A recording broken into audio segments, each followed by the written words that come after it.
जय Hind students, very good evening. Good evening sir. आज हम लोग प्रोडक्शन पॉसिबिलिटी कर्व वाला टॉपिक पढ़ने वाले हैं। ये आपके चैप्टर 1 का पार्ट है फॉर माइक्रो इकोनॉमिक्स।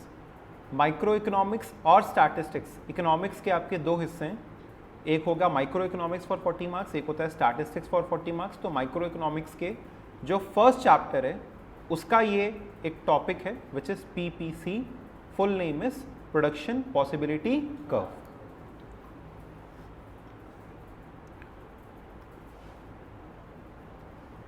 आइए समझते हैं। तो व्हाट इज PPC या प्रोडक्शन पॉसिबिलिटी कर्व? तो हम लोग कहते हैं हर किसी को ये जानने के लिए कि वो अच्छा कर रहा है या नहीं कर रहा है, इसके लिए आपको उसकी प्रोडक्शन पॉसिबिलिटी या कैपेसिटी जाननी होती है। जैसे से फॉर एग्जांपल अगर हम आपसे कहें कि आपने 4 घंटे पढ़ाई किया, तो 4 घंटे पढ़ना सफिशिएंट है या नहीं है, it depends upon the fact कि आपके पास में कितने घंटे थे पढ़ने के लिए। अगर आपके पास 6 घंटे अवेलेबल थे, 6 में से आपने 4 घंटे पढ़ाई किया, बहुत ज़्यादा है। लेकिन अगर आपके पास दिन भर का समय था, हो सकता है उसमें से आपने 2 ही 3 घंटे पढ़ाई किया, बहुत कम है। डिपेंड करता है कि आपके पास क्या प्रोडक्शन कैपेसिटी थी। अच्छा, मैंने आपसे कहा कि मान लीजिए आपने 100 क्विंटल्स ऑफ वीट उगाया, बट 100 क्विंटल्स ऑफ वीट कितने लैंड में से उगाया ये आपको देखना पड़ेगा कि नहीं देखना पड़ेगा? तो हमको देखना रहता है कि हमारी प्रोडक्शन कैपेसिटी कितनी थी और उस कैपेसिटी में से हमने कितना बनाया। ये दिखाने के लिए हमारा एक कर्व होता है जिसका नाम होता है प्रोडक्शन पॉसिबिलिटी कर्व, जो कि हमें ये दिखाता है कि हम अपनी कैपेसिटी के अकॉर्डिंग प्रोडक्शन कर पाए या नहीं कर पाए। तो क्या होता है, ये जिन लोगों ने लिख रखा है वो ना लिखें, और जिन्होंने नहीं लिखा है वो साथ साथ में थोड़ा स्पीड में लिखें, लिखने वाला काम जल्दी जल्दी करेंगे। तो हम लोग कहते हैं it is a curve which shows various possible combination of two goods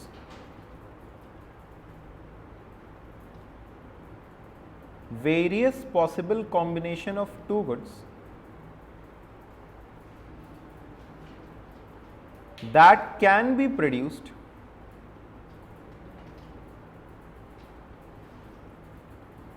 using the given resources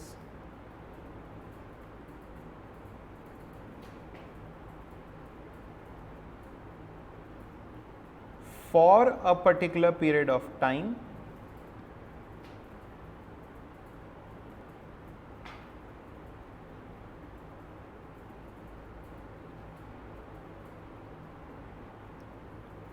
and state of technology.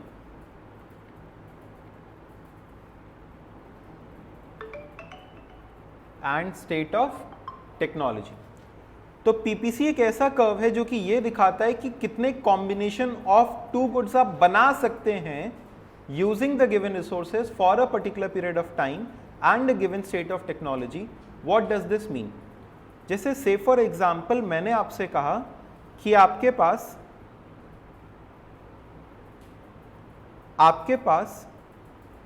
10 hectares of land है, यानी एक गिवन स्पेस ऑफ लैंड है, वो आपका गिवन रिसोर्स हो गया।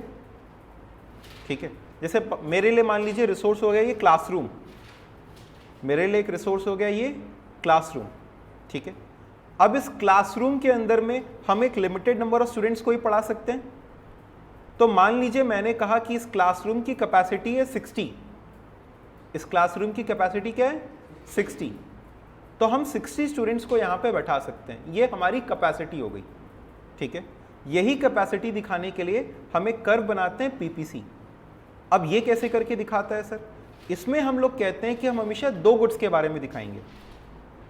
एक होगा से फॉर एग्जांपल गुड A, मान लो एक पीस ऑफ लैंड है, उस पर आप 2 चीजें उगा सकते हो, एक प्याज एक आलू। ठीक है, पोटैटो एंड अनियंस। तो मान लीजिए आप इसमें पोटैटोज उगा सकते हैं, आप इसमें अनियंस उगा सकते हैं, गुड A और गुड B। या तो आप सिर्फ इसमें प्याज उगाइए तो आप 20 kg इसका उगा पाएंगे, फिर आप A नहीं बना पाएंगे। अगर आप प्याज थोड़ा कम बनाते हैं तो थोड़ा आलू भी बना पाएंगे कि नहीं बना पाएंगे? बना पाएंगे।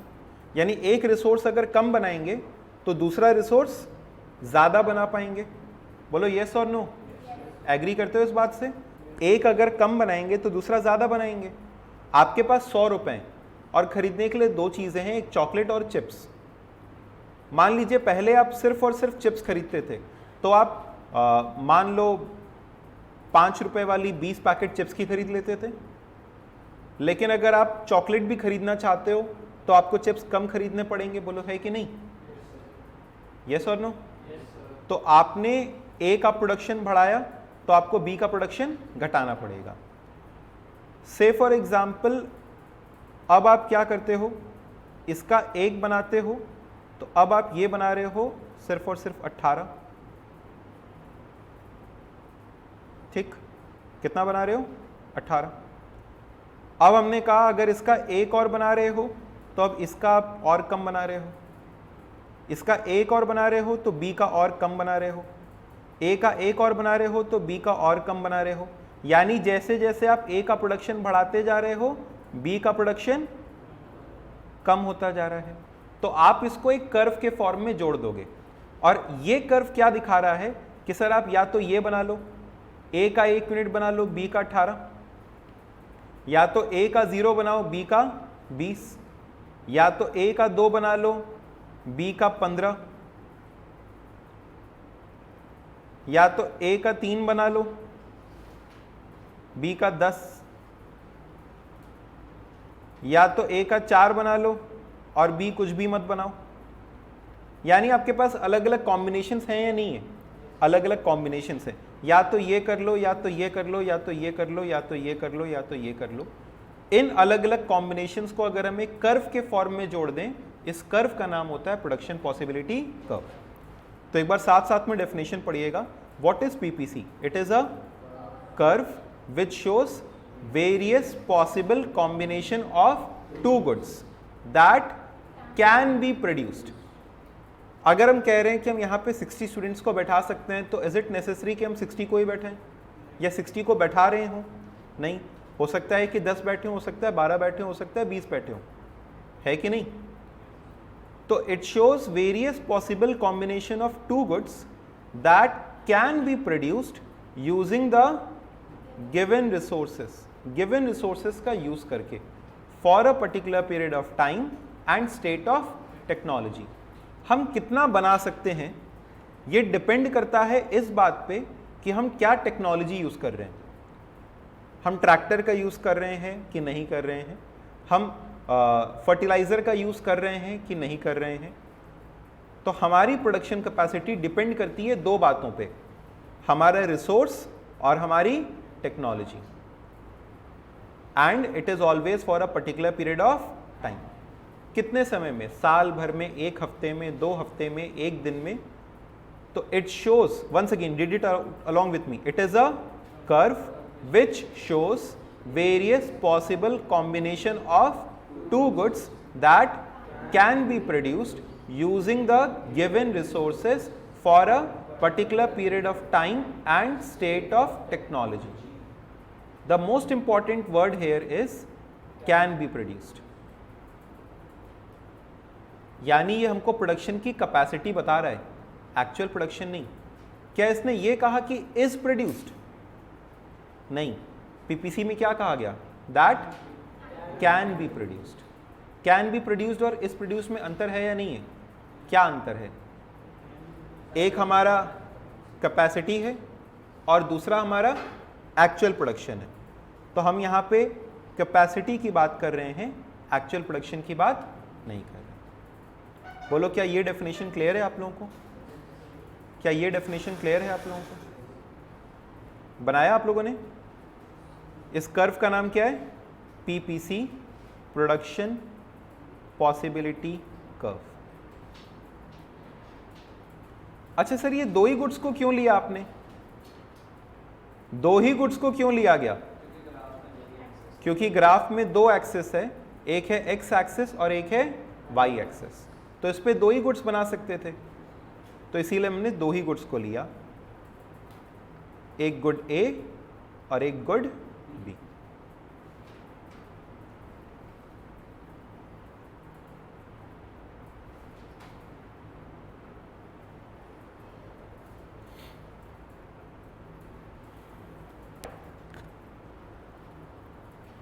ठीक है यहां तक?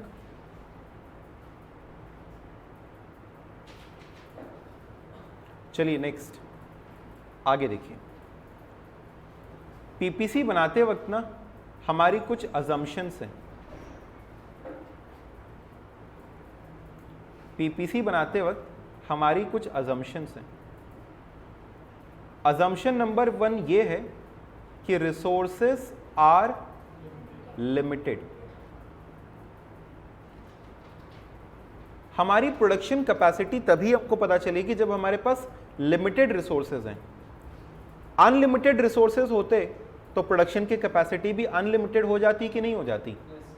लेकिन हमारे पास लैंड, ज़मीन सीमित है तो हमारी प्रोडक्शन कैपेसिटी भी लिमिटेड होगी। हमारे पास से फॉर एग्जांपल कोई और रिसोर्स का नाम लो। अच्छा, इलेक्ट्रिसिटी। इलेक्ट्रिसिटी कैसे बनती है हमारे यहाँ पे? कोल से। और कोल हमारे पास लिमिटेड है और उसके साथ साथ हमको पावर प्लांट की जरूरत पड़ती है। पावर प्लांट्स भी लिमिटेड अमाउंट में बने हुए हैं। तो रिसोर्सेज लिमिटेड हैं तो प्रोडक्शन कैपेसिटी भी क्या होगी? लिमिटेड। तो हमारी अजम्पशन है resources are limited. Number two. अच्छा, रिसोर्सेज आर लिमिटेड का मतलब यहां ब्रैकेट में लिख लेना scarce. Number 2, technology does not change. अगर मैंने टेक्नोलॉजी बदल दी तो प्रोडक्शन कैपेसिटी भी बदल जाएगी कि नहीं बदल जाएगी? बदल जाएगी। तो वी विल प्रिज्यूम कि there is no change in technology. Technology में कोई भी चेंज नहीं है। And number three, resources are fully and efficiently utilized.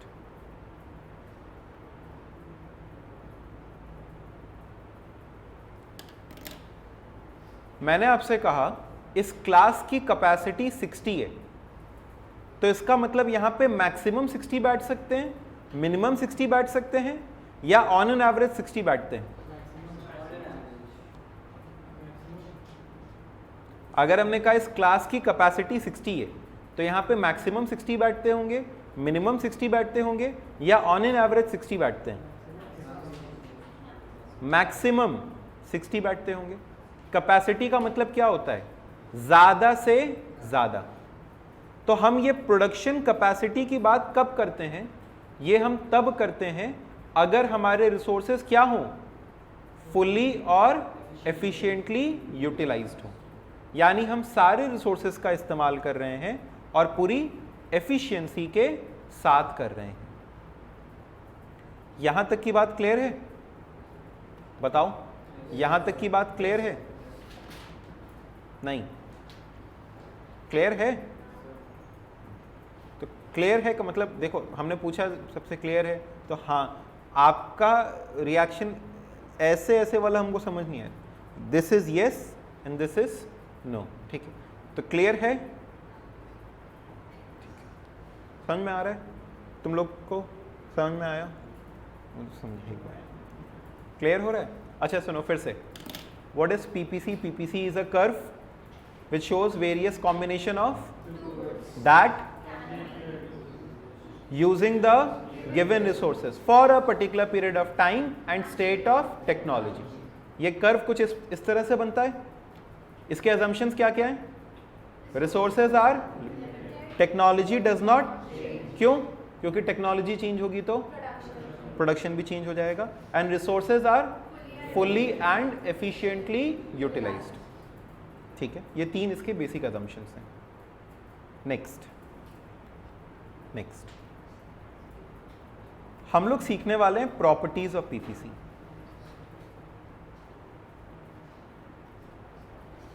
इसमें सबसे पहला आता है शेप ऑफ पीपीसी। इसको ऐसा ना लिख करके हम लोग लिखेंगे पीपीसी का परिणाम production possibility curve is downward sloping. बोलो क्या? and concave to origin. It is downward sloping and concave to origin. सुनो, क्या तुम लोगों ने कॉन्केव मिरर कॉन्वेक्स मिरर पढ़ा था कभी? ये क्या होता था? कॉन्केव मिरर याद आ रहा है? याद है? And this was convex mirror, ऐसे करके तुम लोग बनाते थे। लाइट करके कुछ चैप्टर होता होगा तुम लोग में, लाइट एंड कुछ करके, लाइट, खैर, हाँ, रिफ्रैक्शन।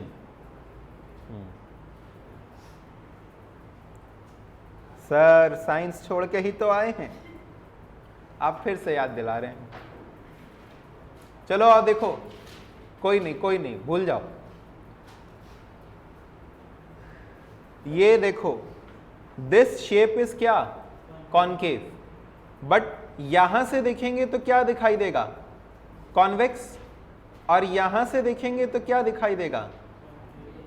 तो यहां से देखेंगे, यहां से देखें तो वहां से देखें। वहां से मतलब कहां से? ये ओरिजिन से। तो भाई साहब ये कॉन्केव है कहां से? ओरिजिन से। तो हम लोग पूरा कहेंगे it is concave to, okay. PPC is downward sloping. Sir downward sloping ना होता तो ऐसे भी बन सकता था, अपवर्ड स्लोपिंग, बट ये ऐसे ऊपर न जाकर के क्या है? Downward sloping. तो PPC is downward sloping and speak out. यहां पे क्या बनाते हैं? Good A. यहां पे क्या बनाएंगे?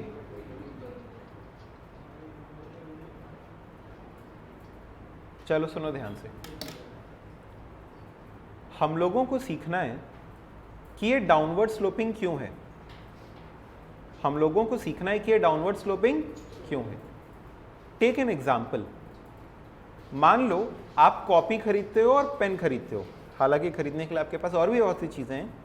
फिलहाल हम मान लेते हैं कि आप कॉपी खरीदते हो और पेन खरीदते हो। कॉपी है 20 रुपए की और पेन है 10 रुपए का। कॉपी कितने की? और पेन कितने का? 10। आपके पास थे 100 रुपए। पहले आप खरीदते थे 5 कॉपी। कितनी कॉपी खरीदते थे? तो पूरा 100 रुपए खर्च हो जाता था। अगर आपको पेन खरीदना है तो कॉपी कम करना पड़ेगा। तो अगर आप 4 कॉपी खरीदोगे तो 2 पेन। अच्छा, आपको पेन खरीदने के लिए कॉपी क्यों सैक्रिफाइस करना पड़ा? रिसोर्सेज लिमिटेड है। सर है वही 100 रुपया, है कितना? वही 100 रुपए। 100 रुपए। और अगर उसी 100 रुपए से आपको कॉपीज बढ़ानी है तो आपको पेन घटाना पड़ेगा।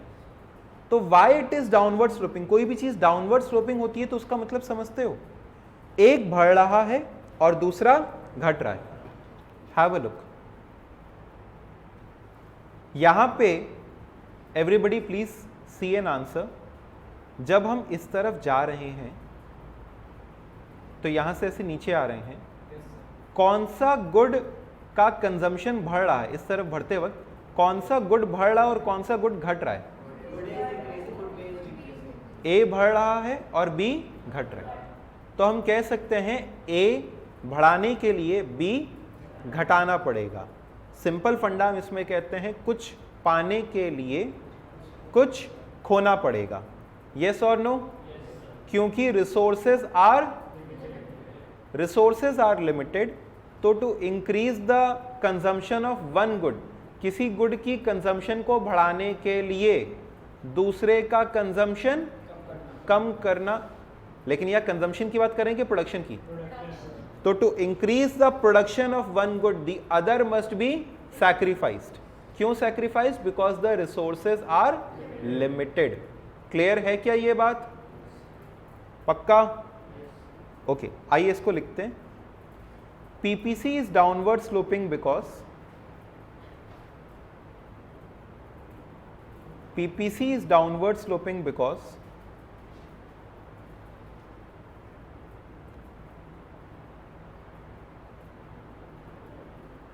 to increase the consumption of one good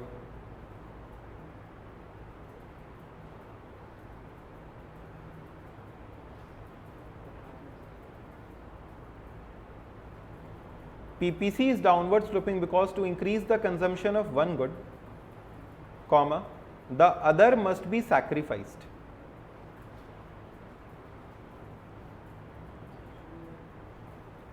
As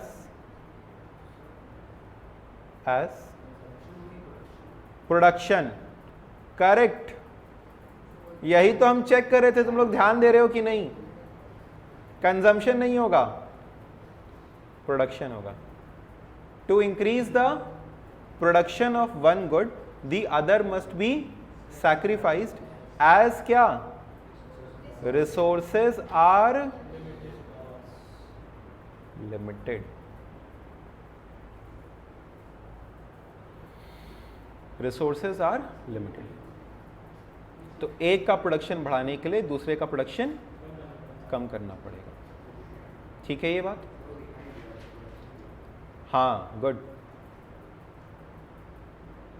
यहां तक आया?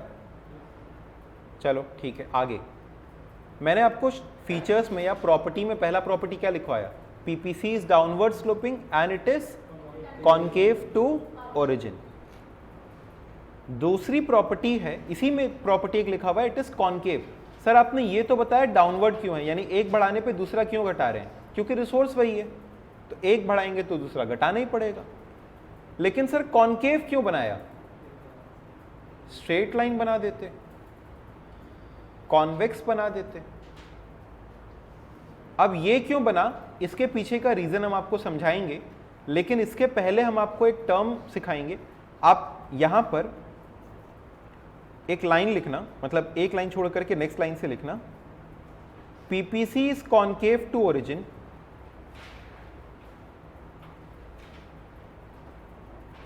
PPC is concave to origin because of increasing marginal opportunity cost.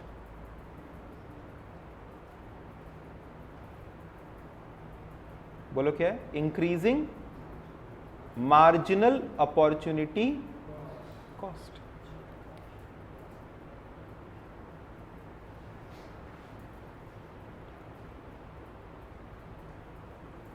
फिर लिखना note, marginal opportunity cost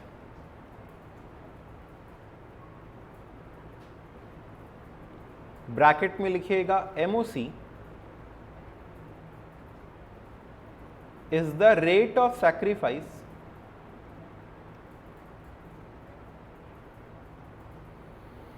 in one good for gaining an additional unit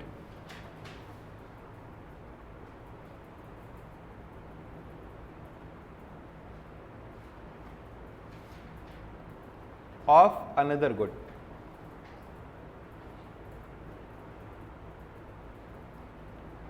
It is also called slope of PPC. और इसके नीचे लिखना MOC is equal to delta Y by delta X equal to number of units sacrificed upon number of units gained. एक बार लिखिए फिर समझते हैं. हाँ, एक और नाम है इसका.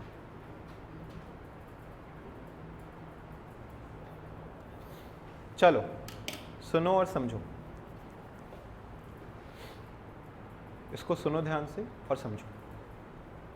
लिख लिया?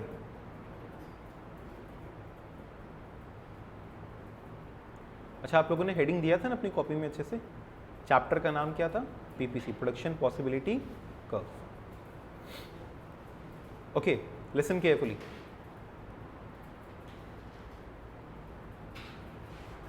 लिख लिया सबने?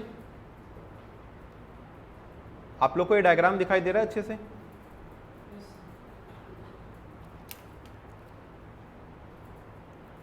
इस वाले पॉइंट को जरा देखना और बताना, ये इस वाले पॉइंट को देखना और बताना यहां पे क्या बना रहे हैं और क्या नहीं बना रहे। बी बना रहे हैं और बी का कितना बना रहे हैं और ए का कितना बना रहे हैं, इतना तक मानोगे? मैंने कहा अब इस पॉइंट पे आओ तो ए का 1 यूनिट बना रहे हैं कि नहीं बना रहे? तो बी का कितना बना रहे हैं? यानी ए का 1 बनाने के चक्कर में बी का 2 सैक्रिफाइस किया। ठीक, अब बताओ ए का अगले वाले में कितना बना रहे हैं? 2। तो बी का कितना बना रहे हैं? 15 सॉरी। तो वापस से ए का 1 और बनाने के चक्कर में इस बार कितना सैक्रिफाइस किया? 3। अगले वाले में बताओ ए का कितना बना रहे हैं? 3। तो बी का कितना बना रहे हैं? वापस से ए का 1 और बनाने के लिए हमने बी का 5 सैक्रिफाइस किया और अगली बार 4 बना रहे हैं। तो ए का 1 और बनाने के लिए इस बार 10 सैक्रिफाइस किया। हर एक यूनिट के लिए जितना सैक्रिफाइस करना पड़ता है उसे कहते हैं मार्जिनल अपॉर्चुनिटी कॉस्ट। क्या कहते हैं? तुम लोग इकोनॉमिक्स में याद रखना, हम जब जब शब्द इस्तेमाल करेंगे मार्जिनल तो आप कहोगे 1 एडिशनल यूनिट। मार्जिनल का मतलब, मार्जिनल मतलब 1 एडिशनल यूनिट। हाँ, मार्जिनल मीन्स 1 एडिशनल यूनिट। ठीक है, तो सुनो,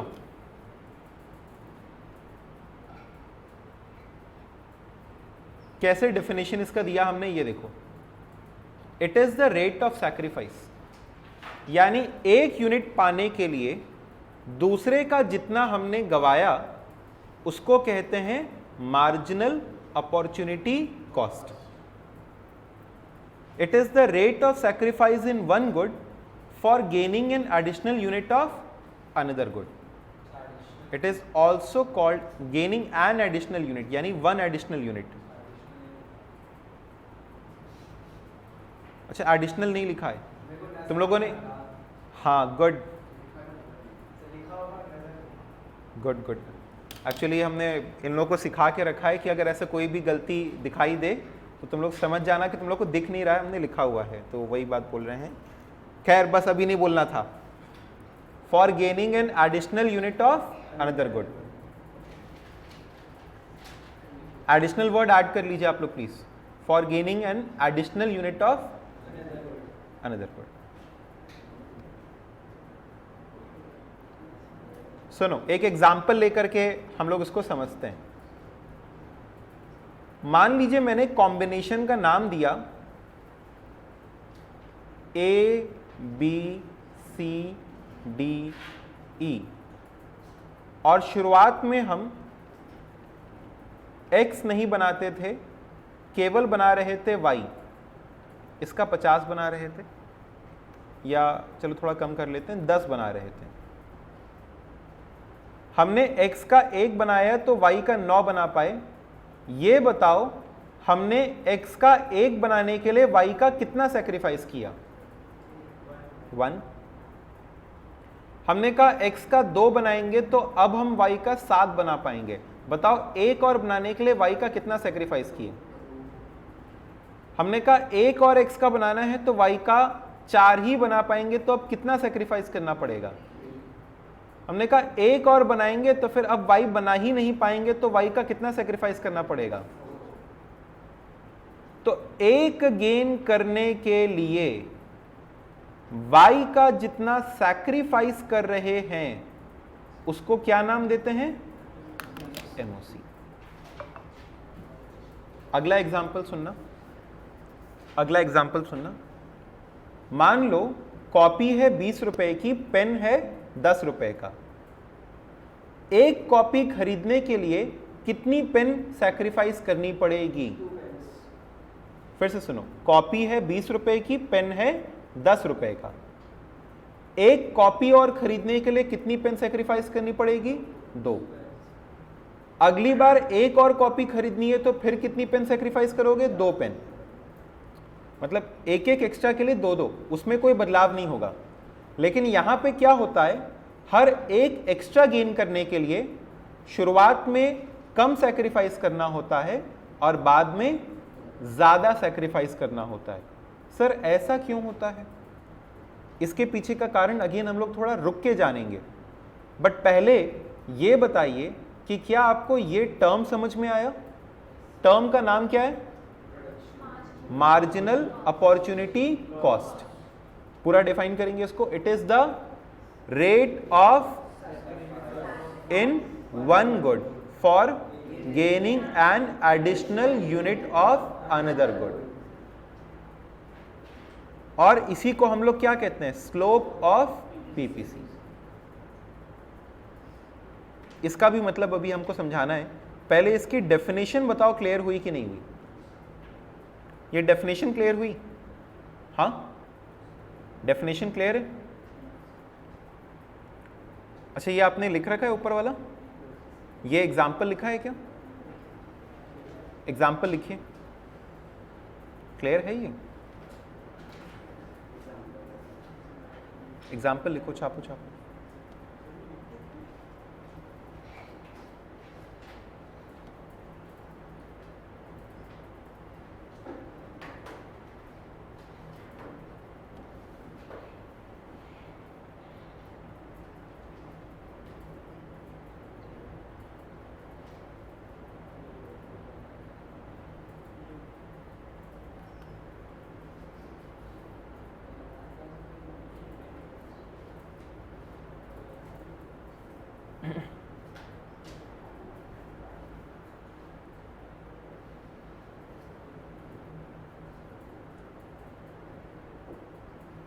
लिखा? Come on students, right it fast.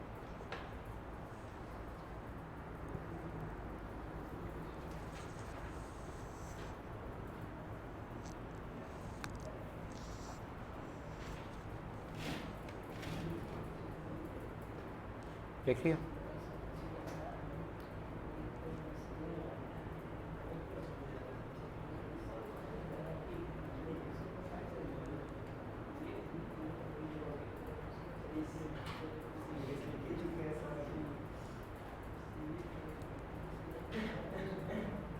तो किट्टी पार्टी, तुम लोग की किट्टी पार्टी चल रही है क्या?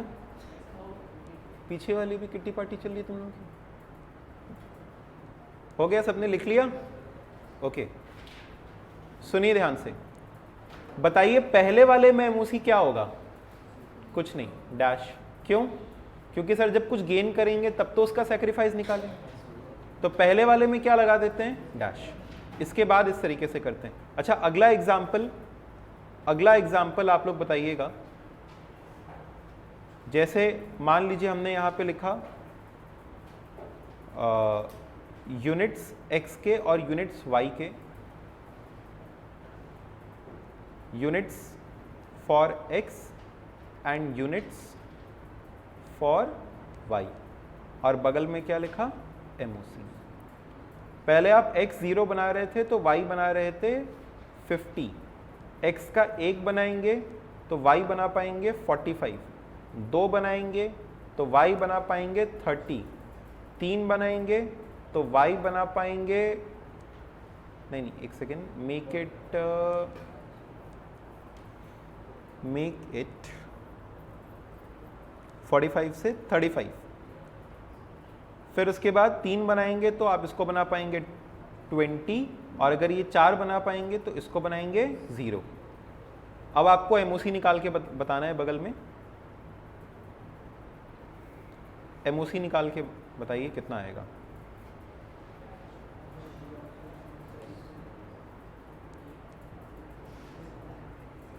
पहले वाले का एमओसी, अब बताओ 1 यूनिट गेन किया तो फिर एक गेन किया तो, फिर एक गेन किया तो, फिर एक गेन किया तो,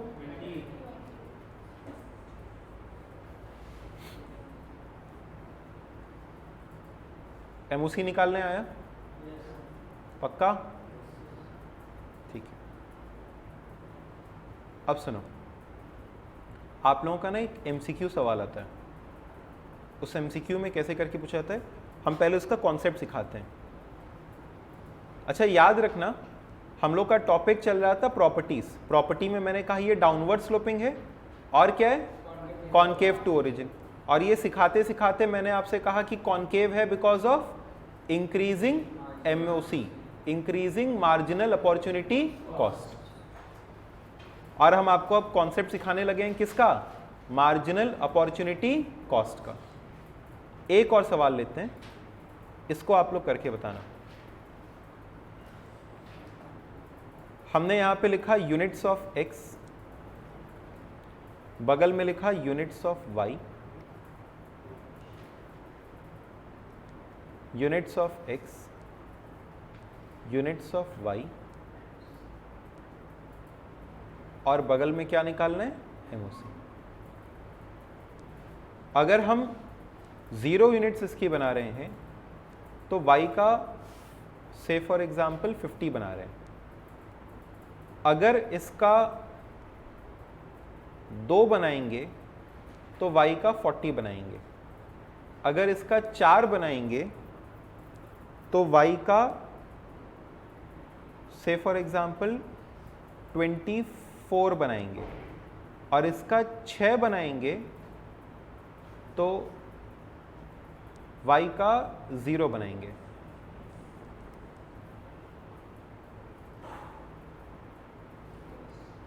अब सुनो एमओसी कैसे निकाला जाए। जब 0 है तब तो कुछ नहीं। अब आप कह रहे थे सर एक गेन करने पे कितना, लेकिन मैंने यहां पे कितना गेन किया है, 2। सैक्रिफाइस कितना किया है, तो व्हाट इज एमओसी,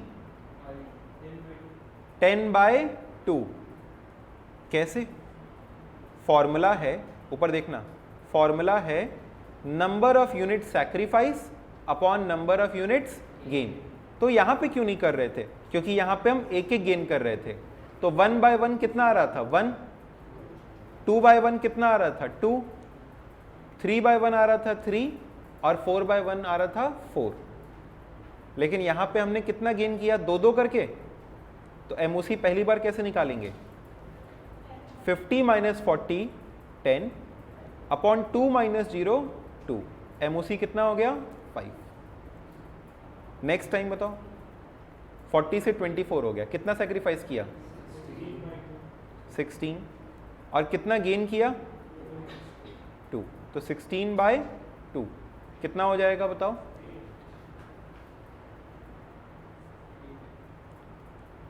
इसके बाद बताओ कितना गेन किया, 2, कितना सैक्रिफाइस किया। तो एमओसी बताओ कैसे निकालेंगे। एमओसी का फॉर्मूला क्या बना, delta Y by delta x.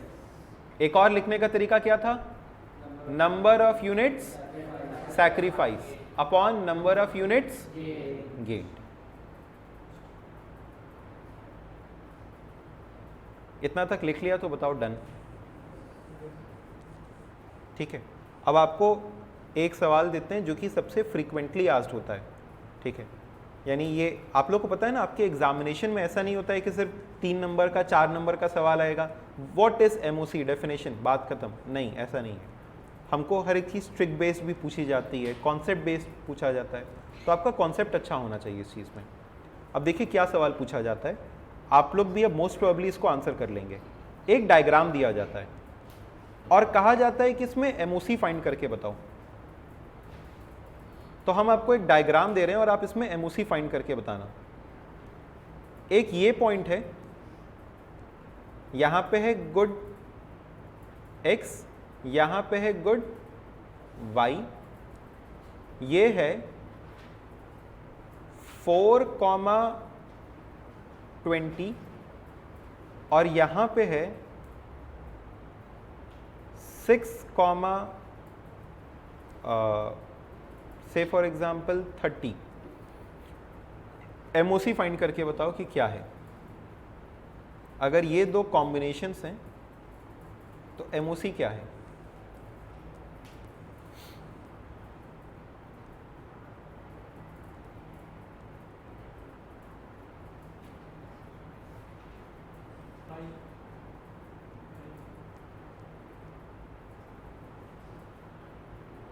बताओ, ये बताओ। अच्छा ये देखो, ये है 4 और ये है 6, ये है 20 और ये है कितना 30। चलो बताओ हम क्या गेन कर रहे हैं? x 4 से कितना हो गया 6, क्या सैक्रिफाइस कर रहे हैं? y 30 से हो गया 20। तो नंबर ऑफ यूनिट सैक्रिफाइस यानी डेल्टा y कितना है? 30 माइनस 20 अपॉन डेल्टा x कितना है? 6 माइनस 4 यानी 10/2 इक्वल टू कितना हो जाएगा? 5। MOC is equal to 5।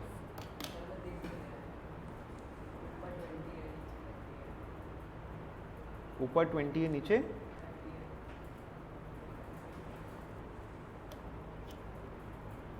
तो सही तो है, ऊपर 30। Okay, yes, good. यहां तो सही बनाए थे, ये समझ में आया? अच्छा, जिन लोगों ने छापा है वो लोग भी फटाफट सही करो। ऊपर 30 है और नीचे 20 होगा।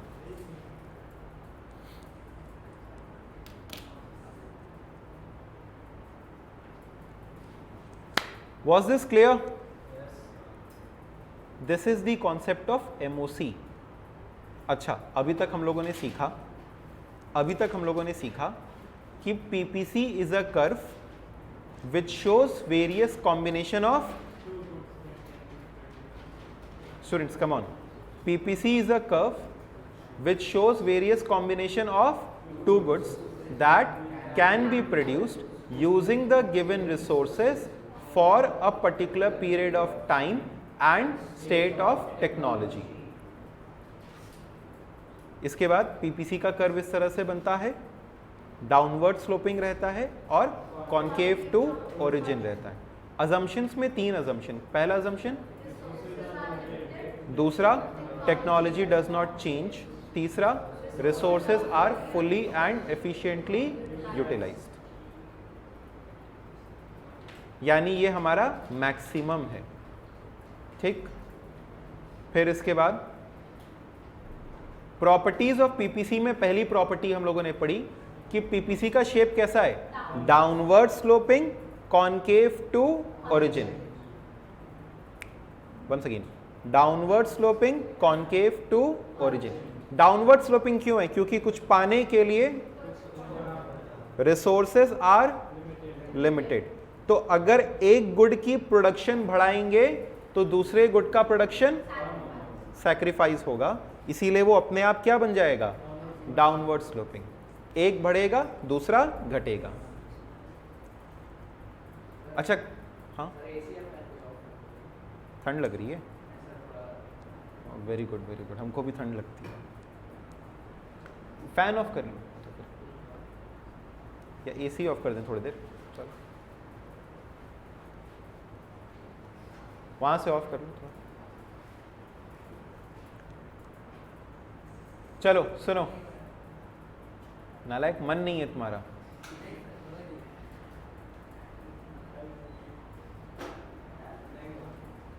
उसको दूसरी बार प्रेस करिए दोबारा से।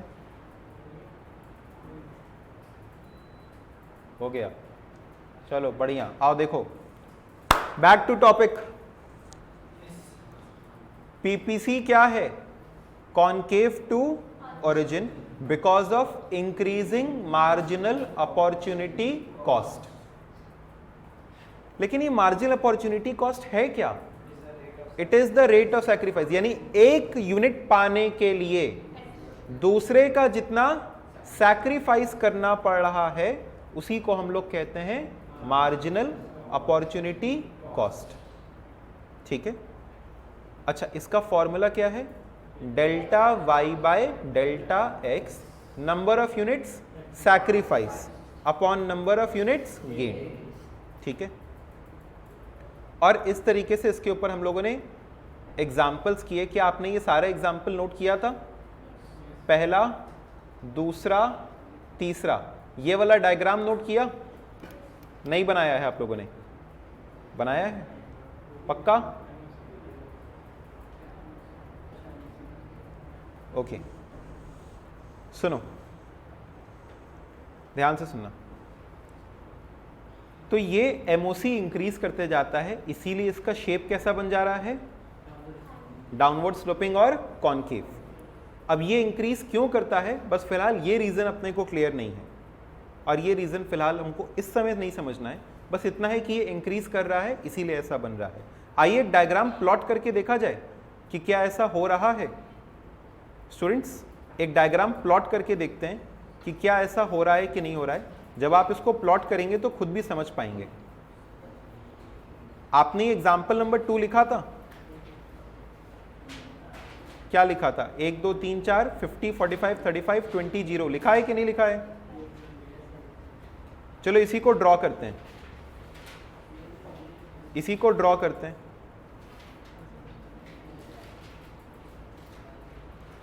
यहां पे क्या हो जाएगा? Good A. यहां पे क्या हो जाएगा? Good B.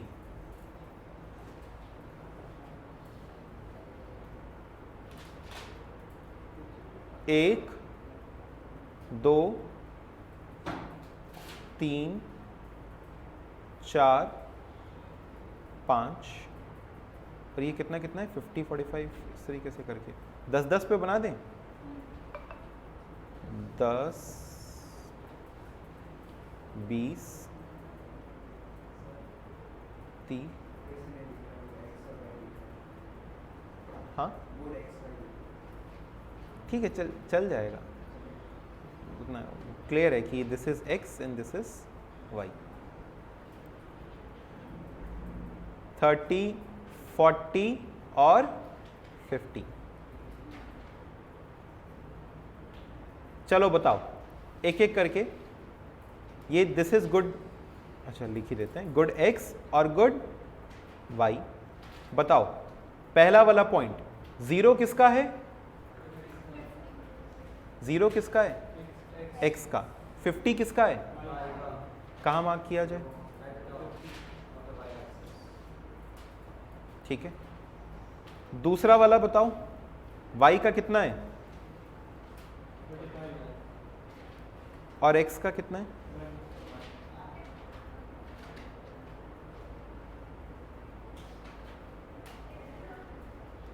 बोलो, ये पॉइंट मार्क कर लोगे?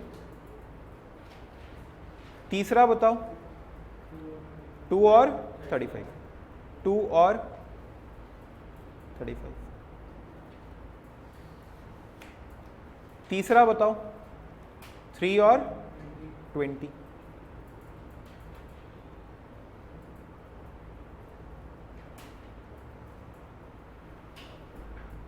चौथा बताओ, 4 और 0। अब इसको आप लोग ज्वाइन करके देखिए और बताइए कि ये कैसा कर्व बन रहा है।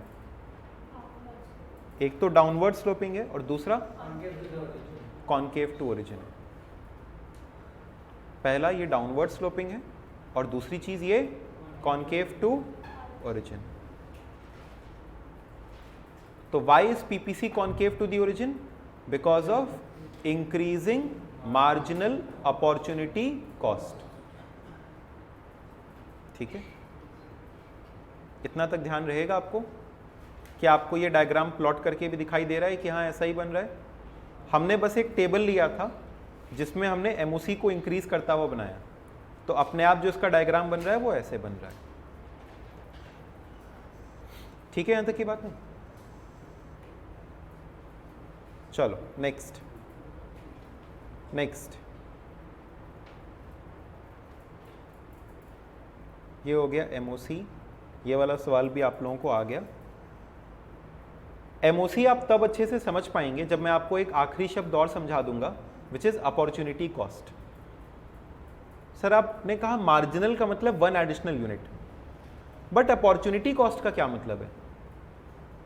अपॉर्चुनिटी कॉस्ट का मतलब है, अपॉर्चुनिटी कॉस्ट का मतलब है it is the benefit of next best alternative foregone. बोलो क्या? Benefit of next best alternative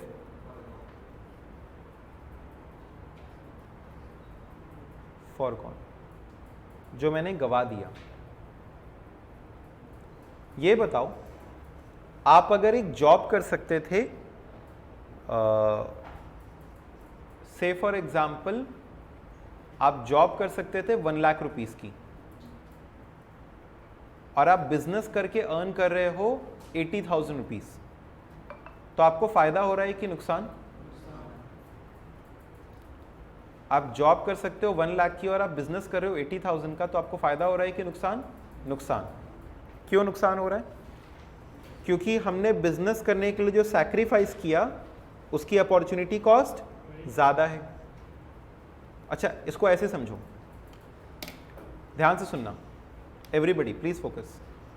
अगर हम कहें कि आप अपने पैसे से 8% का इंटरेस्ट कमा सकते थे, कितना इंटरेस्ट कमा सकते थे? यानी अगर हम उसको बैंक में ब्याज में डाल दें तो उसे 8% का इंटरेस्ट मेरे को मिलता। हमने उस पैसे को अपने बिजनेस में इन्वेस्ट कर दिया, चलो शेयर्स में लगा दिया, और शेयर्स से हमको 5% की कमाई हुई। बताओ हमको फायदा हुआ कि नुकसान? नुकसान हुआ। आपने तो 5% कमाया ना, लेकिन 5% शेयर्स में लगा के जो कमाया, उसके कारण 8% जो एफडी से कमा सकते थे वो मैंने गवा दिया। तो वो जो कि हम गवा देते हैं, नहीं कमाते हैं, उसको क्या कहते हैं? Opportunity cost. तो ये बताओ, इन सब सवालों में हम x बनाने के लिए किसको गवा दे रहे हैं? y को। उसी को कहते हैं अपॉर्चुनिटी कॉस्ट। जब हम एक चीज पाने के लिए कोई दूसरी चीज को गवा देते हैं, that is called as opportunity cost. बोलो कि आपको ये शब्द समझ में आया? Opportunity cost, it is the benefit of next best alternative forgone. Sir फिर भी बड़ा अजीब सा वर्ड है, नेक्स्ट बेस्ट ऑल्टरनेटिव फॉरगॉन का मतलब क्या हुआ? सुनना इसको, सुनो। मान लो आपके पास एक पेन है जिसकी कॉस्ट मेरे लिए ₹6 है। I have purchased this pen for ₹6। Now नाम name fast. Vedant can buy this pen for ₹8. Archit can buy this pen for ₹10, and Devang can buy this pen for ₹12.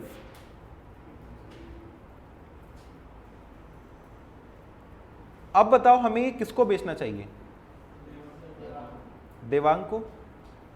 अगर हमने ये पेन वेदांत को बेच दिया तो क्या मेरे को नुकसान हो जाएगा? क्या मेरे को नुकसान हो जाएगा? हाँ, नुकसान हो जाएगा। क्यों? जब 6 रुपया कमा सकते थे, अरे 6 से 12 कमाएंगे ना, मतलब 6 रुपए की कमाई होगी ना। जब 6 रुपया कमा सकते थे तो 2 रुपया काहे कमाए? 4 रुपए का नुकसान हो गया ना हमको। यस और नो? लेकिन नुकसान कैसे साबित करेंगे? हमारा तो कॉस्ट 6 रुपए का पड़ा। अरे सर ये 6 रुपए मत देखिए जो खरीदे, जो कमा सकते थे लेकिन नहीं कमाए, जो मैंने गवा दिया, वो क्या है मेरा? Opportunity cost. तो ये बताओ अगर हम डी को सेल कर रहे हैं, यानी देवांग को सेल कर रहे हैं, तो बताओ हमने सेल कितने में किया? 12 में। कॉस्ट कितना लगाया था? 6 रुपये। लेकिन ये 6 रुपया कमाने के लिए मैंने अर्चित से मिलने वाला 4 रुपया गवाया कि नहीं गवाया? इसको 12 में बेचने के लिए हम ये जो 10 में बेच सकते थे, गवाई कि नहीं गवाए? गवाए। इसको नाम देंगे क्या? Opportunity cost. कितने रुपए? 4 रुपए। तो हम कहेंगे मेरी नेट कमाई केवल कितनी? 2 रुपए। सर नहीं समझाया, फिर से अगर हम देवांग को बेच रहे हैं तो मेरे लिए अगला बेस्ट ऑल्टरनेटिव कौन हो सकता था? अर्चित। तो हमने अर्चित से जो 4 रुपए कमा सकते थे वो गवा दिए कि नहीं गवा दिए? गवा दिए। तो हम कहेंगे वो 4 रुपए क्या है मेरा? Opportunity cost. तो हम जब कॉस्ट घटाएंगे तो उसके साथ साथ क्या घटाएंगे? अपॉर्चुनिटी। अच्छा बताओ, अगर अर्चित को बेचते तो हम किसकी कमाई गवा रहे हैं? मेरे लिए बेस्ट कौन होता? देवांग। तो what was my next best alternative? Devang. तो सर अगर आप अर्चित को बेचते, ए को अगर आप सेल करते, तो हमने सेल कितने में किया? 12। कॉस्टिंग कितने में खरीदी थी? 6। लेकिन सर अब आपने, अच्छा सॉरी, हाँ 10। कॉस्टिंग कितने की पड़ी थी? 6। लेकिन हमने इससे कमाने के लिए कितना रुपया गवा दिया? सर इसका 6 रुपया मैंने गवा दिया। तो अब मेरे को क्या दिखाई देगा? 2 रुपए का लॉस। सर हाँ, क्योंकि इसको 10 में बेचे 4 रुपए कमाए, जबकि कितने रुपए कमा सकते थे? 6 रुपए। तो असल में क्या हो गया? 2 रुपए का लॉस। मैंने कहा इस रास्ते में जाओगे तो 100 रुपया और इस रास्ते में जाओगे तो 1000 रुपया। अगर तुम 100 वाले रास्ते में गए तो नुकसान हो गया क्या? हाँ सर, 900 रुपये तो नुकसान हो ही गया ना, जो कि हम दूसरे पे कमा सकते थे। क्यों? जो कमा सकते थे और नहीं कमा पाए, उसको हम लोग क्या कहते हैं? Opportunity cost.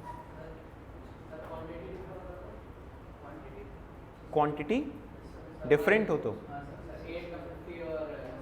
नहीं, तब कंपेयर नहीं कर पाएंगे ना, तब कंपेयर नहीं कर पाएंगे। अच्छा ये बताओ, सुनो मेरी बात, अगर हम वेदांत को बेच देते, सर क्यों ही बेचेंगे, मान लो अगर हम वी को सेल कर देते तो कितने में सेल करते? 8 रुपए में। अब बताओ हम किससे मिलने वाला पैसा गवा रहे हैं? बेस्ट कौन होता? देवांग ना। तो हम अगेन इसका 6 रुपया गवा रहे हैं कि नहीं गवा रहे हैं? गवा रहे हैं। तो माइनस करते इसमें से कॉस्ट। सर हमको तो लग रहा था 2 रुपये तो कमाए, लेकिन आप तो कह रहे हैं कि हमने जो उससे 6 रुपये का प्रॉफिट हो सकता था वो गवा दिया, तो असल में मेरे को लॉस हुआ। कितने रुपए का लॉस हुआ? 4 रुपये का लॉस हुआ। यानी कॉस्ट में 2 नहीं लिखा है मैंने, वो मन में 6 चल रहा होता है, सामने 2 लिखा जाता है। हम चेक करते रहते हैं, तुम लोग ध्यान दे रहे हो कि नहीं ध्यान दे रहे हो।